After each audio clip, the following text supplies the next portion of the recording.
Hello and welcome to the My Journey podcast with me, Matt Johnson, and my co-host, Tom Scott. How are you this week, Tom? I'm really good, thanks, Matt. Yeah, just chilling out in this nice weather. What about you? Yeah, not been too bad. Been a relatively busy couple of weeks, actually. Despite the fact I talked about before, changing the whole way I work so that I've got Mondays to work on other projects. Still maintain that, but I had to do a little bit of work over this last weekend just to catch up a bit. So it's good to be busy, don't get me wrong, but sometimes it's nice to have the weekend as well. Yeah, there is that. But what about yourself? You been up to much? Honestly, not a whole lot really, just walking around, a bit of running, just really trying to study now because, as I said before, my exam's coming up at the end of July, so even though I feel like I'm on top of it, I'm starting to get to that point where I'm like, I still have a lot to get through. Yeah, no, I appreciate that. Although it's uncertain times and strange times, you've still got a pretty big thing to be plugging towards, haven't you, really, in terms of an exam? Well, luckily, as I've said before, I can, even if I don't do too well in this one, my other grades should keep it up, but the better I do in this one, the less pressure I've got on myself when it comes to the bigger exam, the big final exam. So, yeah, as long as I can get a high 90 in this, then it means I should only just have to scrape a pass in probably what's going to be the hardest exam, and then I should still get a distinction overall, so that's the plan. That's good. That is always good to hear. Yeah. What's been keeping you busy anyway? What's been making you work on the weekends? So one of my clients has kind of started coming back into the fold, so I've been doing a little bit of work from them, which is great. Just wasn't kind of expecting it. And it's kind of a bit busy around that. And then I've just been I kind of at the beginning got onto loads of online events and stuff like that, trying to network virtually and what have you, and then kind of dropped off a few weeks ago because it was kind of becoming a bit samey, a bit boring kind of thing. But there's been a few this last week or two that have really kind of caught my eye a little bit and wanted me to get back involved with all that. So I've actually probably been doing more of them kind of events, which sometimes is just sat staring at your screen watching someone present, which you do feel bad for because you feel like you're not working. But they've been really useful, the events that I've found over the last couple of weeks. And I've been involved in a couple of events as well, delivering sessions. Just the odd bits that crop up that, if they'd been spread over 3 or 4 weeks, I wouldn't have even batted an eyelid. There wouldn't have been an issue at all. But then when they all come within a week or 2 weeks, you notice the effect a little bit. But yeah, just a bit harder to stay on top of it all. Yeah, and everything, all the client work comes first. So there was a couple of events I attended, joined a few minutes late because, you had to meet the deadlines for clients or whatever, which is totally fine and understandable. But yeah, nothing's fallen by the wayside. It was just odd because last few weeks have been a little bit quieter, to be honest. But this last week or two, felt like I was getting back to normal almost. Yeah. So with regards to the situation we're in now, where there's a lot of working from home and everything, how everything's kind of been going just along nicely for you, but is any new clients on the horizon? Yeah, so there's some interesting work that's come up through the space that I work out of, C4DI, which I can't say too much about, but it's a really interesting project. So yeah. Hopefully that'll kind of come to fruition because that'll be really cool to work on. I had a chat with somebody last week. I know on the last episode I said one of my targets was to get another client lead within this last 2 weeks, and literally the day after I had a call with somebody, and hopefully we'll be starting work with them in July, all being well. Oh, nice. Quite an interesting project that. It'll be ongoing work as well. It'll be a retainer hopefully, so that looks really good. And then, as I say, one of my old clients who put things on hold because of the lockdown and what have you, which is I totally understand and agreed with their decision. They've kind of started coming back to me, and we're starting to work on how we can ramp up their work again. Not just with social media though, kind of across a bit wider marketing as well. They wanted somebody to look over everything and come up with more of a cohesive strategy. So that's hopefully going to be my job moving forward. Just waiting to hear back from them on a few details. Yeah. Yeah, it's That'll be a been nice good. project to sink your teeth into then. Yeah, definitely. So potentially 3 new clients to come on board. If I can get, you always play the numbers game when you got client leads and stuff like that. And I'm always one of these people who, I don't count my chickens till they've hatched kind of thing. But I think if I could get one of them over the line, that would be good. 2 of them I'd be really happy with, and 3 would be amazing. To get all 3 of them across the line would be amazing. Because things change, things happen. You got to accept that not everything's just gonna come falling into your lap. So, but yeah, if I can get 1 or 2 of them through in the next couple of weeks, that'd be fantastic. Nice. And if you had all 3 of them, that you'd still be able to continue your Mondays doing your other bits, and Tuesday to Friday cracking on with all your client work. Yeah, I think I maybe have to change like how wide the scope is for the Mondays. So like literally, I've been looking at maybe doing like some it's American term, but like sneaker art, but like for us trainer art, like getting some trainers and painting them kind of thing with cool patterns, like that kind of stuff might have to fall by the wayside because it's not really business related enough if I got these clients. But I would still focus on things like the podcast and stuff like that. The things that normally when I didn't have this new structure, that when I didn't have the Mondays free, that would have had to have fit within my work anyway, the podcast. So just by moving it to the Monday, it keeps it separate and gives me time to actually dedicate to it. So it would be that kind of stuff I'd probably have to do if I got all these 3 clients. So. Okay. But yeah, no, it all good, all looking good. Hopefully, it all comes to fruition. And obviously, we'll catch up at the end about the rest of the things we mentioned for the next 2 weeks. The last 2 weeks, the targets we set ourselves. We'll catch up about them at the end of this pod. If anyone's interested in hearing how we got on with them. Little tasks we set ourselves. But don't know about you, Tom. Is that everything for you this week? Happy to get into the main topic? That's me, yeah, that's all caught up, yeah, let's get straight into it.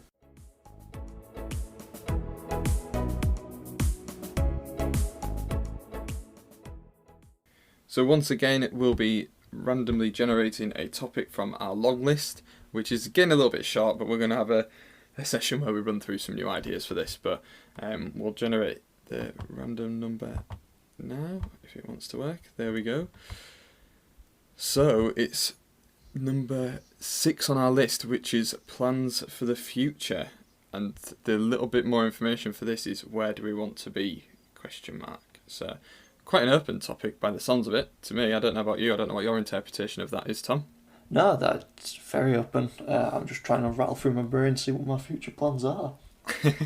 Well, I think like with both of us having come out of like college and apprenticeships for yourself and university, even to a certain extent, everything's very short term, isn't it? It's always like 1 year, 2 years down the line you're looking. That's the most you've got to plan, really.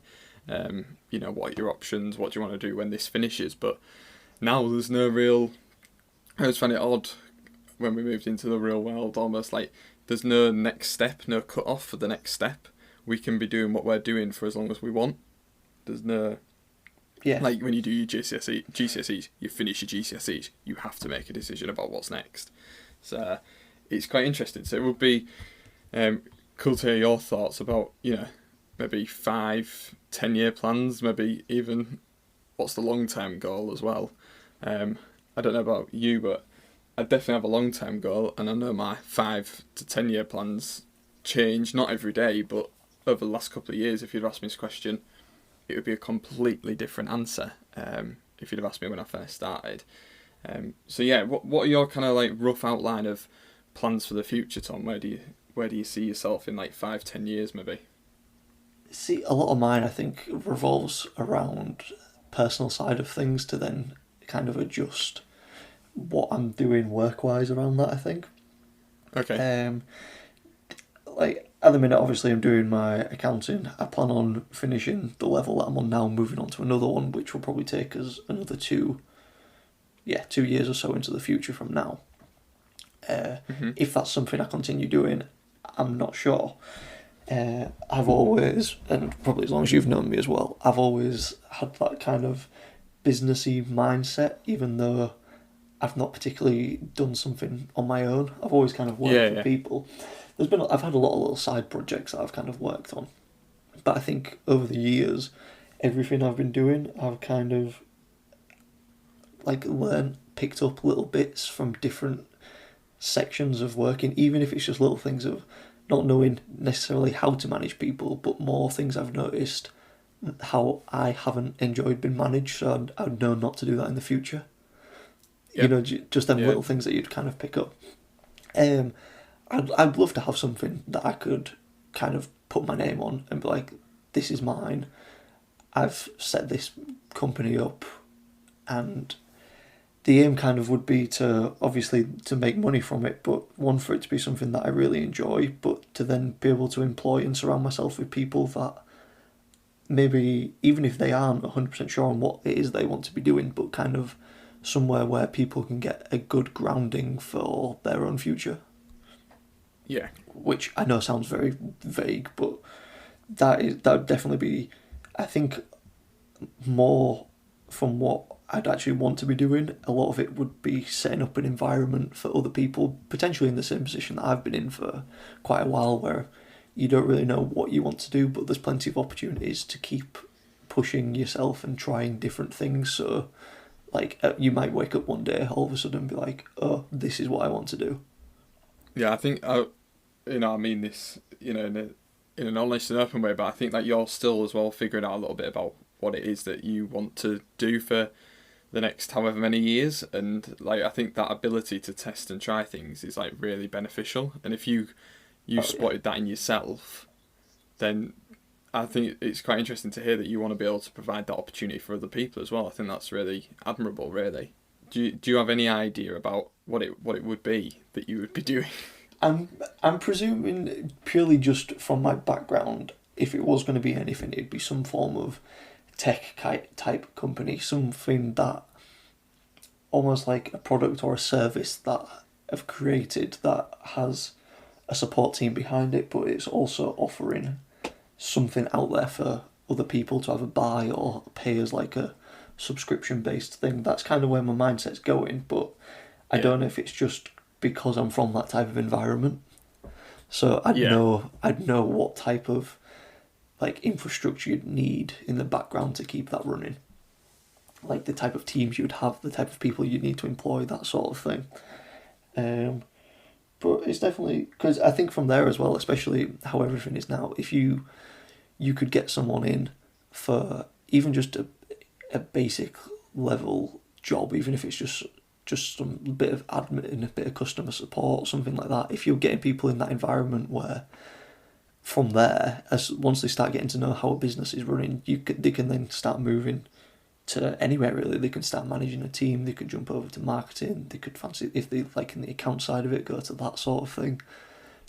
Somewhere that basically a company where you can bring people in from the start, kind of train them up with the philosophy of the company and kind of get them in that mindset of working with everyone else that's there, and then basically just offering out the opportunity to move into different areas really. That does sound really good. It sounds like also a bit like a lot of people do something similar when they go on like internships and stuff like that, but to have it as part of the way the whole company works would be really interesting to see in terms of how that the workflow is managed, and how, like, from a personal development and progression point of view, that sounds like it'd be a great place to work. Yeah, well, that's kind of like obviously there's a lot of stuff that comes down to the financial side of it, not from a greed point of view, but you need your finances to keep working so you can keep these people employed, so you can carry on providing that sort of thing to everyone really. But I've even thought, just little times, even from all different jobs that I've had, especially when it gets to a bit like, I know I learnt a lot when we was at school and we did our work experience. To me, it always seems a bit weird sometimes that more places don't have like a rolling work experience type thing. Like if you know certain jobs that need doing and can be done by someone that you don't particularly need to train a lot, but it gives them the opportunity to learn a lot from you. Yeah. I've always thought like you could just, I know there's lots that go on with it, but just to have that kind of role there, so there's always going to be someone doing that, even if it is just a bunch of filing or printing things off or designing a few things, or even even if you're just having someone that was just sat monitoring a few emails and sending them off to the right person or whatever, just something like that where it could be beneficial for you as a company, but also beneficial to someone else as well. Yeah, definitely. It sounds great. It does sound like it would be a great place to work and what have you. Yeah. So in terms of like maybe shorter term, do you have any plans over the next few years? In terms, I know you said it's a lot of your plans at the moment are based on like personal goals and stuff like that, but like obviously you said about whether or not you do this second apprenticeship or the second part of the qualification. Sorry, do you? Is there any, like you're saying about this moving around and kind of thing? Is there any other area you'd want to try? Before you decide on which specific area you want to stay in, is there anything else that you've not tried yet that you're like, I'd really love to dabble at that? As we've spoken before, like starting to do a bit of programming and learning from that side, but even from, I think a lot of stuff is kind of computer type based. Like I've always fancied doing a bit of graphic design because I'm one of them people I can picture exactly what I want, but I cannot draw it and I cannot recreate it. I can't get the image of it out of my head just because I don't have them skills. Yeah. So that side of things. I don't know particularly if there's anything else that jumps out at me at the minute, but like I'm always willing to give something a go. I think it depends on the surface of it, of how entertaining I think it's going to be for me. Yeah, I think it comes back to the topic we discussed recently about like when it comes to learning new things, it tends to, well, I personally needed a way of like something at the end to be working towards, and I know we're currently working on this challenge which may come up later in the podcast series, but like you're already saying about the amount you're learning through that, because it's little bits that we're just doing this for a bit of fun, so we can't pay other people to do some of the stuff, so we're learning ourselves how to do little bits, and like that's how I learnt some, like people come to me now and say, what about podcasting, what do I need, how do I do it, and I can only tell them my experience, but I learnt all that through doing a podcast, but it was from a enjoyment, personal passion project point of view, then actually going, I'm going to become a podcaster as a career, if that makes sense, and doing it full time. It was just like a side project, and I kind of went, oh, I like that, I'll stick with it. There's plenty of other stuff I've tried along the way that's fallen by the wayside because it just wasn't enjoyable. If you can find something you enjoy, you'll never work a day in your life, as they say. No, it's the best way to do it. I'm really interested to see, because I think, like you say, you've tested a lot over the last, however many years and what have you, and I think you're always coming back to that kind of IT side of things, which is good, and yeah, but I'm really interested to see where you go, and like if you can get to that point where you have got this business where you're able to do all these what sound incredible things. To be honest, it would be really interesting to see. I was going to say it's just finding that one idea that works and jumping straight in with it and hoping that it works. Yeah, it would be really interesting if we could have like a podcast reunion in like 30 years' time and get this episode back out and see where we are compared to what we say on it. I was just looking at the date then when you were saying about me working. It's like I've just the other month I've passed. Oh no, in fact no, it's this month. Yeah, just this month I've hit the 8 years mark of leaving school and starting work. Yeah, it's crazy, isn't it? It's ridiculous. Like if I look back to me 8 years ago to now, I just know so much more. But I'm really getting into the habit as well of not thinking exactly what it is, but each year I can tell the difference in myself. Yeah, and I think as well, like this is the point. Is like if you'd have said to yourself 8 years ago, where do you think you'll be in 8 years? I doubt this is where you'd say it is for a number of different reasons, both probably some good, some bad, whatever. But that's why it's interesting to do this and say where do we think we'll be going forward, because we know that actually the chances of that coming to fruition are probably very slim. Yeah. It's interesting to hear. Oh, exactly. So enough about me for that bit. Anyway, what's your future plans? Well, I think like with me, I've always been set on running my own business and things like that. Like I've known that since probably before sixth form, probably GCSE time. I loved business studies. I always thought I wanted to run my own business. I'm kind of doing that now in terms of my freelancing, and I've got big decisions to make over probably the next year or two about whether or not I grow this into an agency or I just keep it as me. Yeah. There's things I really like about the agency style of things, having lots of different talent and bringing people through, and yeah, that sounds really interesting. But also the pain points of like growing from like one person to like 3, 4 people, like the freedom that being a freelancer would allow me during that time, instead of employing 2 or 3 people, would probably allow me to do loads of different things. But because I am the business, I work on the business, everything that comes out of it is done by me. Yeah. I don't have enough time to do all the other things I want to do, and potentially by employing people that would free you up to do more stuff. So it's big decisions short term in terms of that. But there's always one thing that's niggling at the back of my mind, which is I still don't think I've had my big idea for a business. Okay. I still think there's something else that I'm meant to be doing. I've really got an eye for marketing and knack for marketing, and I see that being my future for for the next probably 5 to 10 years, as we're talking about. But I think maybe something when I've got a bit of a war chest together and had time to save and built a bit of a business up that's self-sustaining or whatever, I think there'll be something else down the line that actually is a big deal, like a big product or a big service or a big business, something like that. I really do. I do believe that. I think that I don't know what it'll be. That's what I'm saying. I've not had the idea yet, But I've always got little things that just keep popping in, and I run with it a little bit, and it doesn't quite make it over the line. And whether that's me or external factors, it changes each time. But I accept that and put it to bed, and then move on to the next one and wait for another idea to come along. And I think one of them will one day eventually take off, I hope. But I think, I don't know about you. Do you always have ideas as well? Do you someone who's...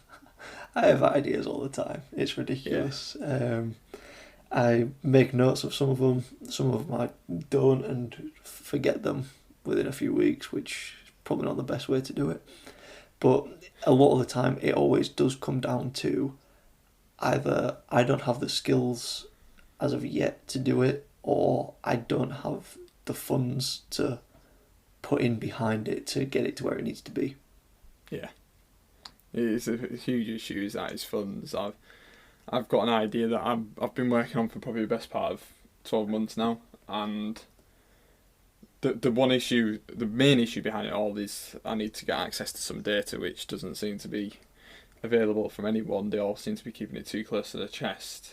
Yeah. But understandably so. But if I get my hands on that data, well, the cost of setting it up is tens of thousands, this business, and it's like there's funding out there, but the current landscape will have changed the funding requirements completely.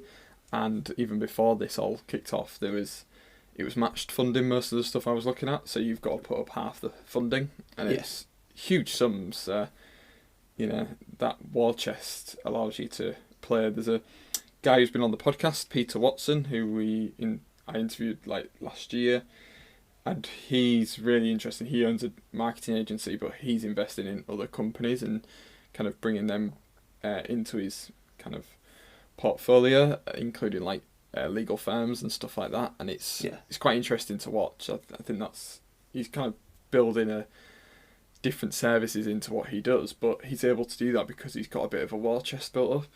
He's got these funds to be able to go and buy out somebody or whatever, which sounds like the dream life, being able to do that. Just play a business is essentially what you're doing. Play real life Monopoly. It would be crazy. Yeah, so essentially you need to be building up what you've got already to a point where it's sustainable and it's the other people doing it, so you can just use that money to go on with your own ventures, really. Definitely. I know I've got some, I could put some money into smaller business ideas and what have you, but to get something that hits the ground running, you've got to have deep pockets for that stuff, and even then it's not guaranteed to work. So, but it's all about trying to build that kind of something that funds everything else, if that makes sense. It's definitely one of the things. It's one thing I've been looking at the minute, and this kind of idea all stemmed from a Instagram video I was watching. Just I don't know if it was one of them Lad Bible ones that pops up or something, but it was a guy in the Bahamas, I think, who basically wanted to go from having no money and making it all the way up to $10,000. Oh, is this the he goes literally finds like a penny or whatever on the floor Yeah, of a supermarket, doesn't he? Yeah. yeah. So I was thinking, well, if you apply that sort of logic almost to something, because I was looking at some items where you buy in bulk, but then also the items are sold separately, and it's like save about £100 for a box. Once you've sold everything individually, you might be able to walk away with 20 or 30 quid from it, which isn't too much. But if you can, if it does sell, and two, if half the time it's literally putting the item in an envelope, sticking a stamp on it and posting it, then it's not too much effort from your side. Yeah. And it was more the thought process of how long do you have to do that before then you can then start looking at maybe like iPads or something like that, which cost a bit more, but you can maybe make that little bit more money on it.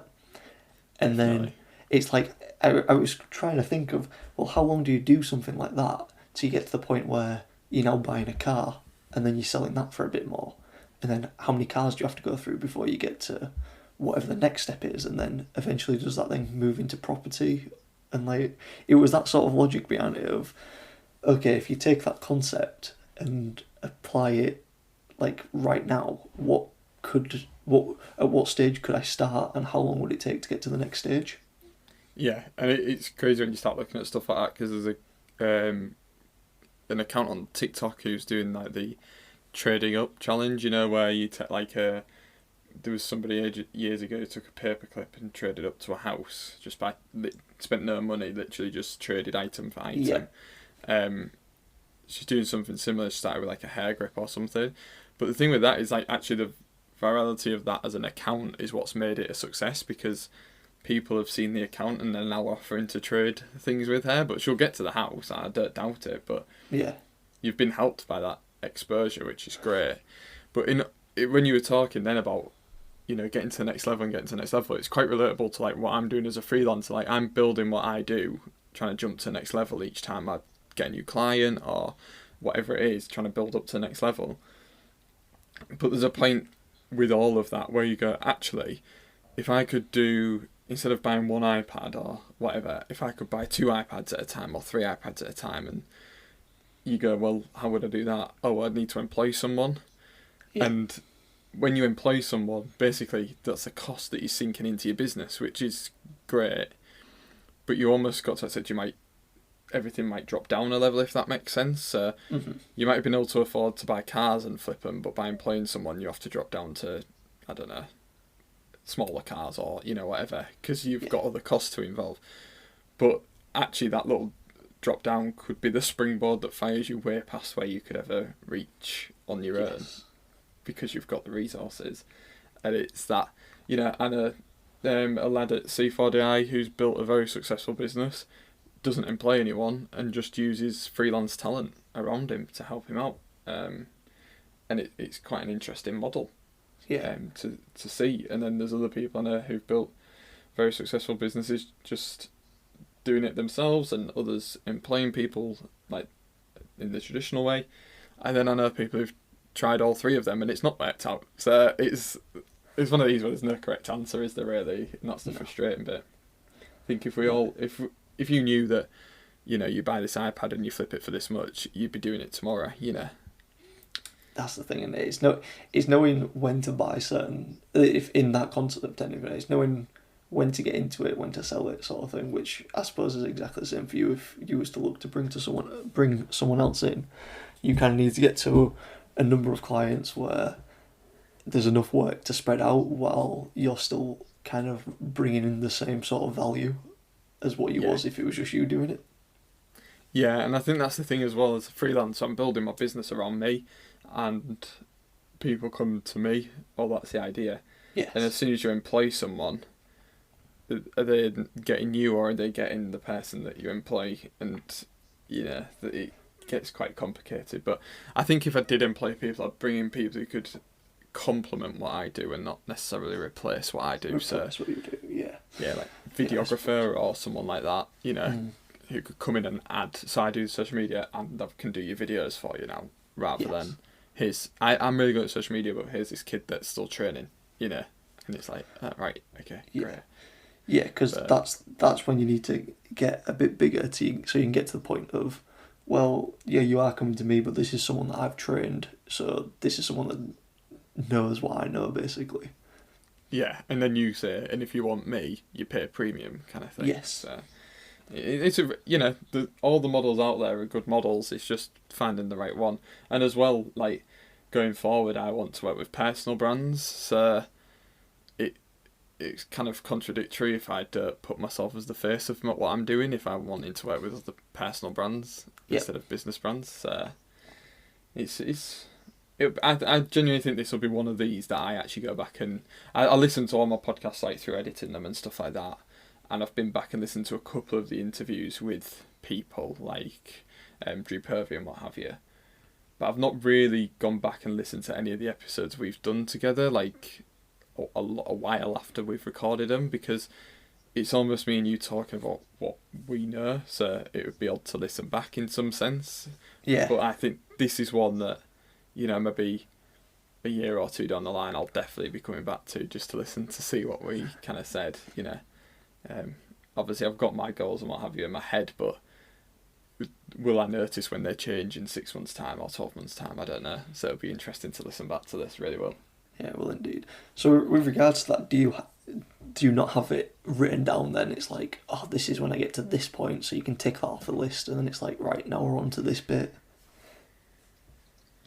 I don't. I did it when I first started, just to try and put some clarity around what I was trying to achieve. And I was actually looking at it the other day, and where I am now is completely different to where I thought I'd be. Some ways for better, some ways for worse. But I almost think like sometimes I do like sitting down in little planning sessions, but that's not me writing it down to check back on, because I feel like my vision and, you know, the kind of things I want, there's a few paths I'm choosing between, but down each of them paths it's quite clear in my head what the options are and what I need to do to get there. And I've tried writing it down before and it didn't. I wrote down exactly what was in my head, so it was like, well, I seem to have this figured out. So I don't. But is that something you do? No, not particularly. I think it's something I did used to do, but not recently. No, especially because with mine, I can see the end point. I just have no idea where the end point is, if that makes sense. So I'm just, I'm almost taking each day as it comes at the minute, with picking up every little bit that I can from wherever I can, and hoping at some point all of it just sits in place, and I'm like, okay, yeah, now I can start doing this. Yeah, and I think there was one thing what helped at the beginning was obviously when I started my business, obviously I was small, I was on my own, I hadn't done it before, and I knew where I kind of wanted to be in the next year or so, because when I set up, I promised my parents I'd look at where I was in a year, because I was living with them and what have you, and whether or not I was working, and if it wasn't, I had to go get a job. So I'd already agreed, without kind of sitting down and signing a contract kind of thing, but we'd kind of agreed what looked like success after a year. Yeah.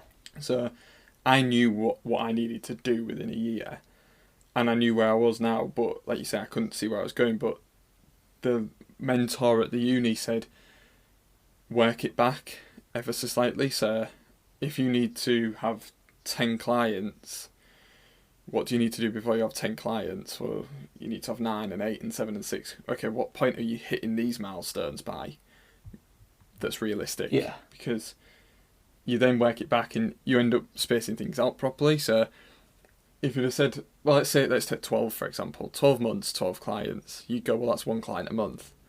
But actually, your last few clients should probably come on board quicker than your first few, because I'm literally starting from zero. I've got to build up momentum. Nobody knows who I am or what I'm doing. I've not told anyone I'm doing this yet. So how can I expect within a month to have a client?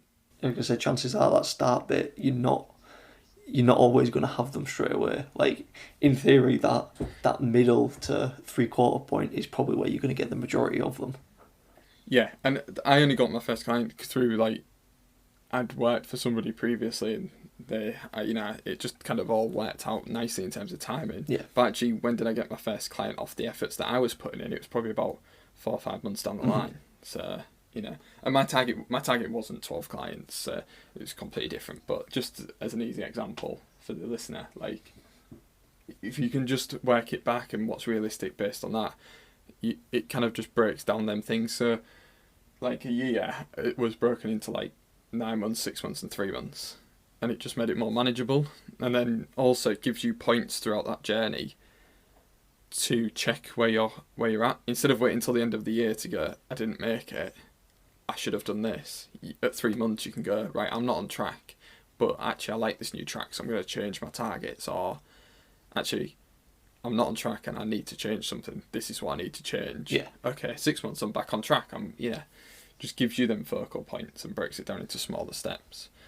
I think this has been, for me anyway, really interesting to hear what your plans are and express what my views are and what my plans are. And hopefully, if this podcast continues way into the future, the listeners that are hearing this now will be holding us accountable for all this. Oh, definitely.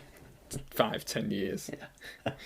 If not, we can always re-release the episode of, hey, look what we said 5 years ago.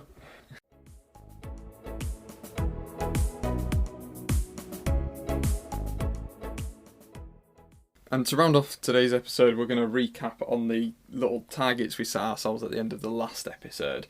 So I've already spoken about one of my targets, which was to get another client lead, which, as you heard at the beginning of the podcast, I was successful with.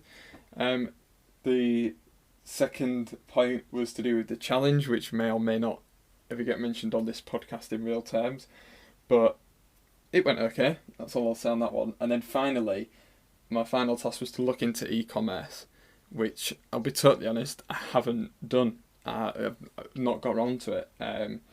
I did intend to. The next day I did a little bit of research to try and kind of gauge where I wanted to put my research and my time and my effort, but never actually got around to it. As I said at the beginning, I had quite a busy couple of weeks. But Tom, how did you get on with the little challenge you set yourself at the end of the last pod? I'm probably not that far on from when we last left off.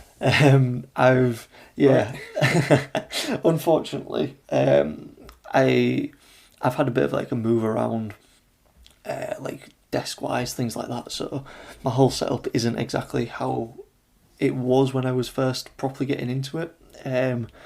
Also had a few other bits change, so my day-to-day is a bit different now. Which is completely fine, but it's, when you just have that one thing that kind of throws you off a bit. And then especially with the challenge we've been doing, I've been learning a lot more, which honestly, like, it's one of the things, as much as I've been wanting to learn web development and stuff, looking at setting up like a bit of a YouTube channel, the things that go with it, a bit of video editing, things like that, that's the sort of thing I've been doing at the minute. And it's just that little bit of knowledge, like even the way we're recording this podcast, just using a little bit different software, and there's not that there's loads to it, but just that thing of just picking up a few extra things where it's like, well, next time I know how to do this. Yeah, I think that's the thing with the challenge. Obviously, we'll speak about that in a future episode. I think even if it doesn't come to light of day, we've mentioned it a couple of times, so we better talk about what it was. But basically, we're documenting it as we go along, aren't we? And that's so that if we do decide to release it, we've got everything ready to release it, rather than going, yeah, let's release this, and then we've got like loads of stuff to work through before we can do it. So we've been learning loads of new stuff, like you say, about YouTube and all that kind of thing, in order to document what it is that we're doing.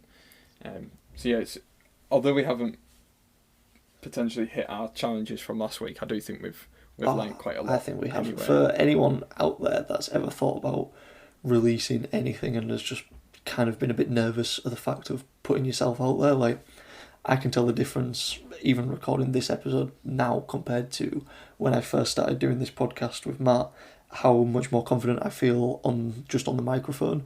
But it's a completely different ballgame when you're positioning your phone to record yourself, or you're sat there talking to basically no one. Getting used to that. But I would say even in just my standard day to day, that has kind of transferred a lot of confidence from the video recordings to just how I present myself normally. So if anyone else out there is looking just to slightly improve themselves, just stick a camera in front of you and just talk about anything. It could be what you've done that day, it could be about your job, anything. Just try and get used to being on camera, especially if you're like a bit more shy, don't like being seen all that much. You don't have to post the video anywhere, just kind of get used to that, and you might see as well, same as me, it translates a lot back into your own personality. I think I learned a lot more from listening back to myself than I did by actually sharing it, because the hardest part I thought was actually hearing my own voice. And when I first did my podcast, I used to literally be sat there sweating editing it because I could hear my own voice, and I was like not embarrassed, but just conscious of myself and what I was doing. And actually now I can listen to this podcast and edit it without even, and it feels like I'm listening to someone else. It doesn't even feel like I'm listening to myself anymore. Yeah. It's just so natural. And I think just doing it, just recording it, and honestly, people have said this to me before because I put out some videos on social media and like, oh God, it looks so easy and stuff like that. Like, yeah, if you saw the number of times I started that video and I like messed up within the first 10 seconds, so I started it again and I started it again and again and again. And most of the time I'll have like 9-10 versions of the same video until I've got one that I'm actually happy with putting out.